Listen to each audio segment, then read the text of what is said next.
ఈ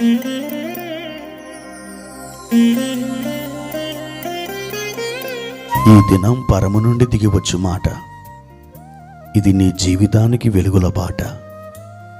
నీ ఒడిలో ఉంచబడిన దీవెనల మూట, అద్భుతాల ఆనంద ఊట. డిసెంబర్ 13 సంవత్సరమంతా మీరు బైబిల్ చదివి ముగించడానికి మీరు చదవలసిన లేఖన భాగం ఉదయం హోషేయ గ్రంథం 12, 13 మరియు 14 అధ్యాయములు, సాయంత్రం ప్రకటన గ్రంథం 4వ అధ్యాయము. ప్రియమైన దేవుని బిడ్డలారా, ఈ ఉదయకాల సమయంలో ప్రభు యొక్క సన్నిధి మీకు తోడై ఉండునుగాక.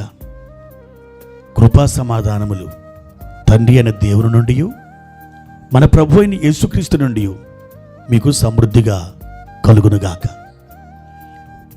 దేవుని బిడ్డలారా, పరిశుద్ధ గ్రంథంలోండి ఒక మాట చదువుకుందాం.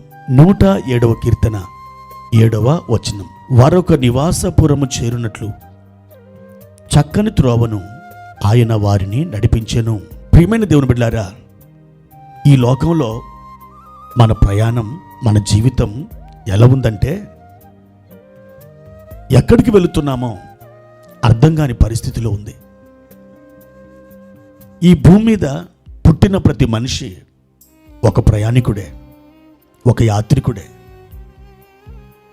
ముఖ్యంగా ప్రభు అయిన యేసుక్రీస్తుని విశ్వసించిన మనం యాత్రికులం, బాటసారులం.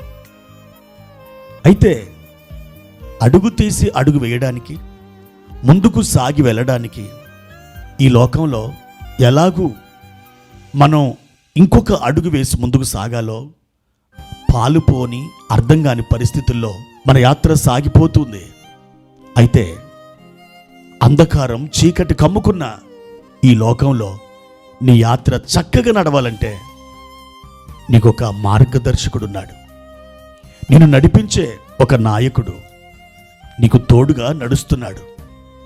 ఆయన అంటున్నాడు, బిడ్డ, నేను నిన్ను నడిపిస్తాను, నీవు నా తట్టు చూడు, నా అడుగులలో అడుగులు వేస్తూ నీవు నన్ను వెంబడించు. నేను నిన్ను అద్భుతమైన నివాసపురానికి చేర్చబోతున్నాను.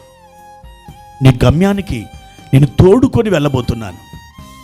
నువ్వు ఎక్కడికి వెళ్ళాలి అని అనుకుంటున్నావో దానికంటే మించిన అద్భుతమైనటువంటి త్రోవ నాకున్నది, గమ్యం నాకున్నది. నీ పట్ల నేను కలిగిన ఉద్దేశాలు గంభీరములై ఉన్నవి.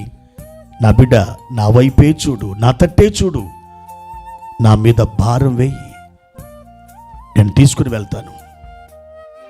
ఆవలి తీరానికి, చక్కని నివాసపురానికి నేను తోడుకుని వెళ్తాను. గొప్ప దేవుడు గొప్ప వాగ్దానం నీకు చేస్తున్నాడు.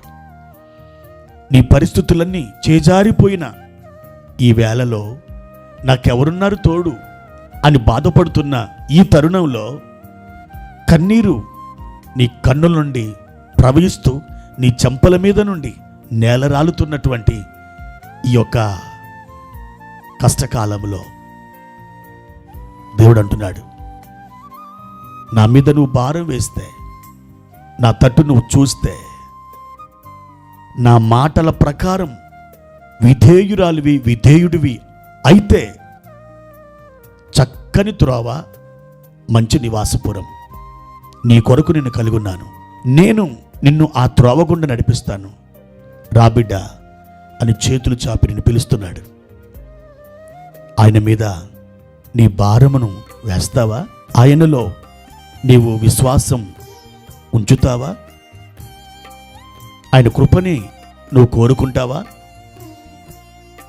ధన్యకరమైన జీవితాన్ని దేవునికు ఈ ధరణిలో వాగ్దానం చేస్తున్నాడు. ఆ కృపలో నీవు ముందుకు సాగునట్లుగా దేవుడు నీకు సహాయం చేయబోతున్నాడు. నిన్ను నీవే ఆయనకి అప్పగించుకో. మేలులు సమృద్ధిగా అనుభవిస్తావు. ప్రభు కృప నీకు తోడై ఉండునుగాక. ప్రార్థన. ప్రియమైన తండ్రి, మీ ఘనమైన నామానికి వందనాలు.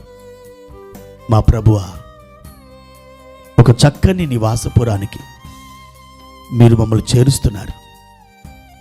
మీ త్రోవలో మేము నడవడానికి మా ప్రాణం, ఆత్మ, శరీరం అయా సిద్ధపరచుకొని మీ అడుగులలో అడుగులు వేస్తూ మేము రావడానికి ఇష్టపడుతున్నాం.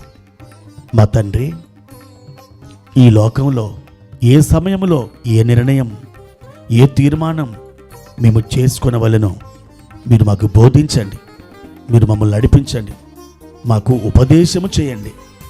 ప్రభువా, అడుగులు తడబడకుండా కుడికైనను ఎడమకైనను తొలగిపోకుండా మాకు సహాయము చేసి నడిపించుమని యేసుక్రీస్తు నామమున ఈ ప్రార్థన అడిగి వేడుకుంటున్నాను తండ్రి. ఆమెన్.